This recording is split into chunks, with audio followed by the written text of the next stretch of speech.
link in the video description below to submit your prayer requests.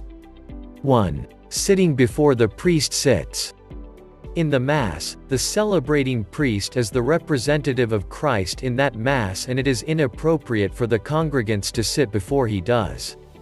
After the priest has said the opening prayers and it's time for the Mass readings, the congregation has to wait for the priest to sit first before they do, unless in some situations where the priest asks the congregation to sit. 2. Making the sign of the cross repeatedly in the Mass. This is the mistake that many Catholics make, including myself most times. Making the sign of the cross repeatedly during Mass, especially after receiving Holy Communion, which is very wrong.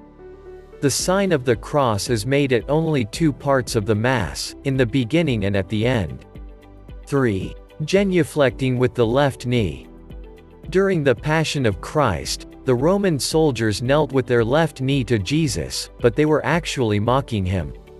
Catholics genuflect, that is, kneel with their right knee, as a sign of respect to the Holy Eucharist. Some Catholics often make the mistake of genuflecting with their left knee, which is totally wrong.